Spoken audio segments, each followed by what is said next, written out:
Audiobook Roubadores de Infância. Autor Adeildo Silva. Capítulo 10. A infância roubada por um pai. Vários têm sido os estudos realizados com o intuito de averiguar a verdadeira dimensão do abuso sexual infantil, quer a nível nacional, quer mundial. Porém, são muitos os fatores que enviesam os resultados encontrados. Pelo que se tem revelado, difícil obter um consenso quanto à real prevalência do abuso.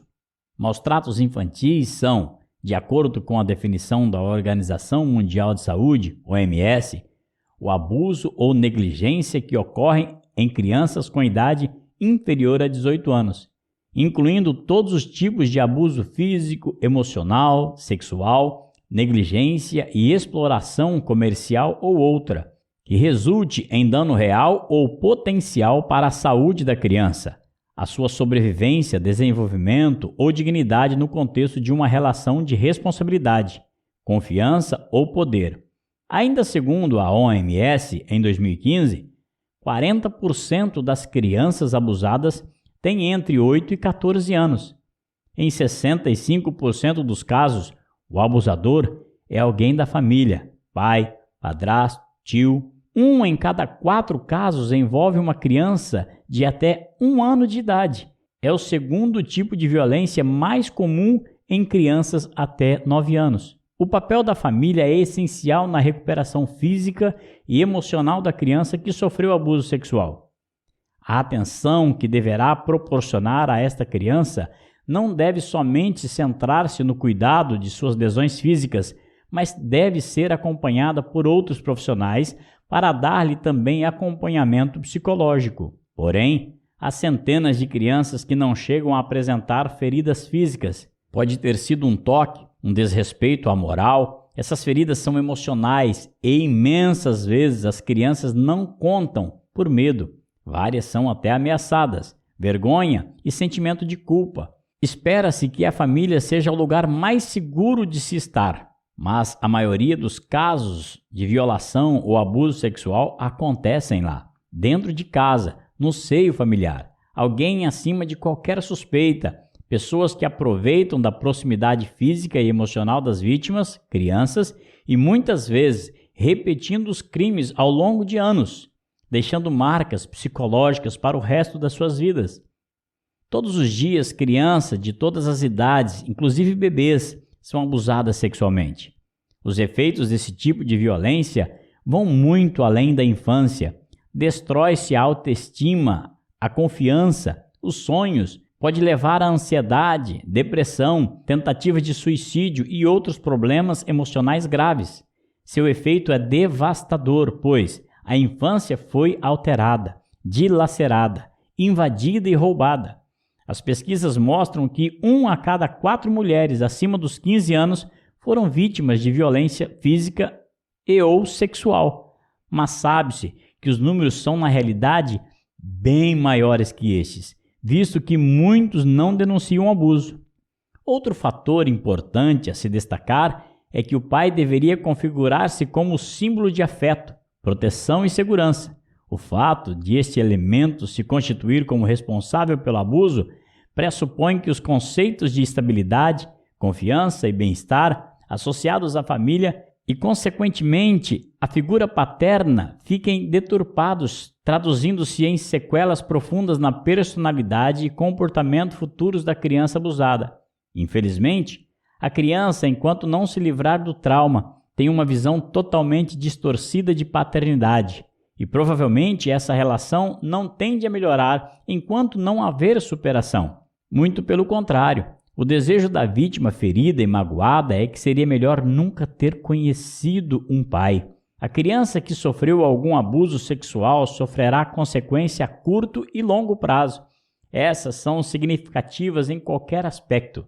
A curto prazo, a criança vítima de abuso sofre de pesadelos e problemas com o sono, mudança de hábitos alimentares e perda do controle de anfícteres. A nível comportamental, a criança ou adolescente pode, de forma precoce, fazer uso de drogas e álcool. Fugas, autoflagelo, hiperatividade, diminuição do rendimento escolar, No âmbito emocional, a vítima de abuso sente medo generalizado, estresse pós-traumático, agressividade, culpa e vergonha, ansiedade, depressão, autoestima baixa, rejeição ao próprio corpo, sente-se sujo e não para por aqui.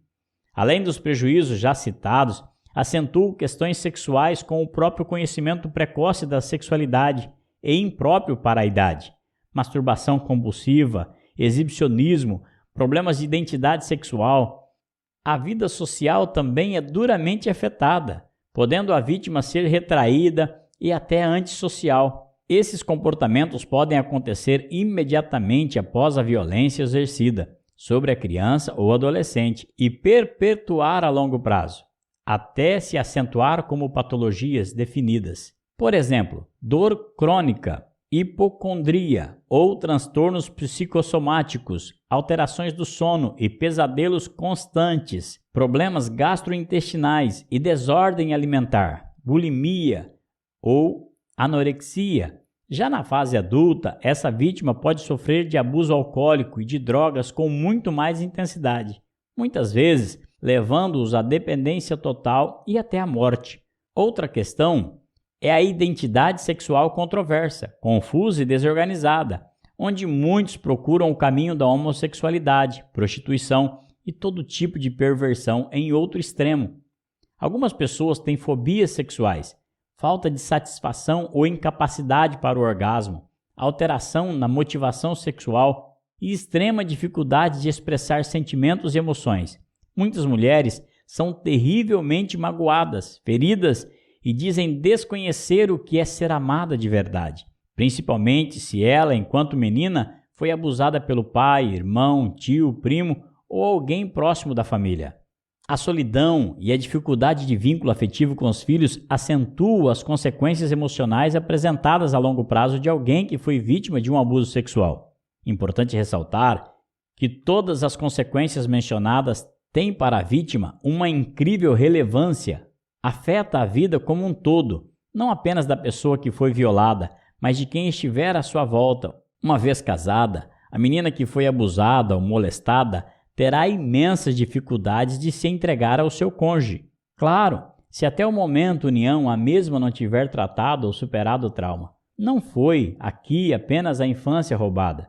Foi-lhe tirada a expectativa de sonhar, de ter alguém, de se entregar ao amor de verdade. Foi roubada a inocência, a fantasia de pai herói e protetor, a possibilidade de viver as etapas da vida a seu tempo.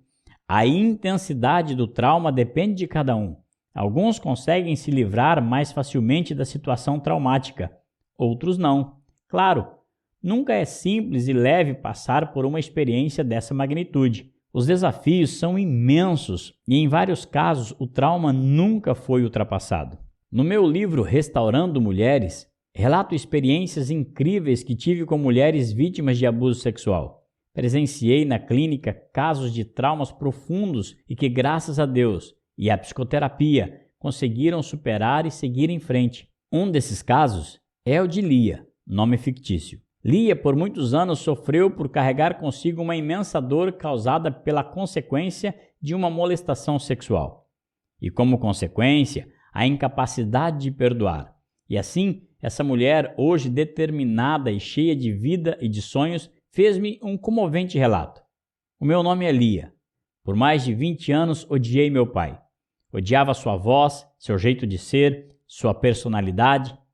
Tudo nele me incomodava. Sentia nojo, repulsa e vergonha. Ninguém percebia nada. Como era possível? Perguntava a mim mesma. Aquele homem que eu nem conseguia considerar como meu pai. Era inescrupuloso e às vezes, quando eu estava no mesmo lugar que ele, via-o a olhar para mim e para qualquer menina ou mulher que estivesse por perto. Fiquei por muito tempo a pensar se ele já havia feito o mesmo com outras meninas, parentes ou não, se as tinha tocado ou tentado alguma coisa. Aquele comportamento dele me fazia sair de perto e minha vontade era gritar para todos o ser humano que ele era. Na minha visão, nada.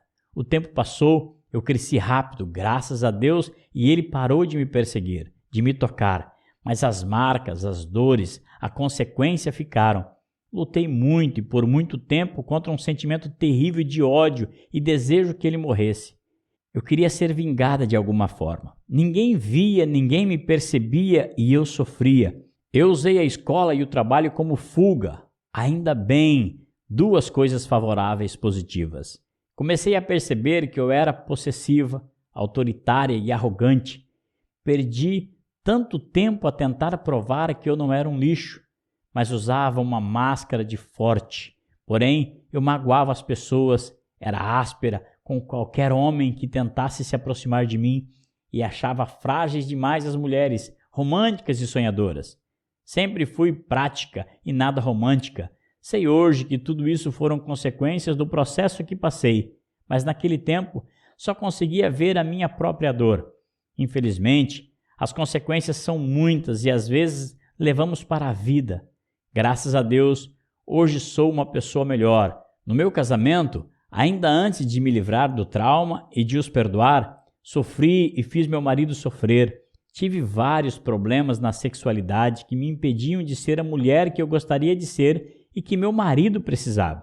A paciência e a compreensão dele me ajudaram muito, mas existia aqui um vazio, medo, angústia e dor. Um dia, já não aguentava mais. Havia passado tantos anos, mas como me prejudicava com tanta intensidade, não conseguia romper como gostaria. Comecei a pedir a Deus com muita fé para que Ele me ajudasse a perdoar. Já havia conhecido a Deus, lia a Bíblia e ouvia falar sobre a importância do perdão, mas era até difícil de pensar nessa possibilidade. Comecei a fazer psicoterapia sem ninguém da minha família saber, porque se soubessem, iriam perguntar o motivo. Então decidi não contar nada. Foi muito importante o processo. Eu não sabia dizer quem eu era ou o que realmente queria de verdade para a minha vida. Compreendi que eu deveria perdoar, deveria decidir perdoar, ter uma atitude, agir no sentido da minha liberdade, me livrar do fardo. Um certo dia cheguei ao meu pai, que tanto me havia feito mal, e disse-lhe: eu quero hoje perdoá-lo por tudo que fez. As lágrimas rolaram dos seus olhos e eu entendi que ele compreendeu exatamente o que eu estava dizendo.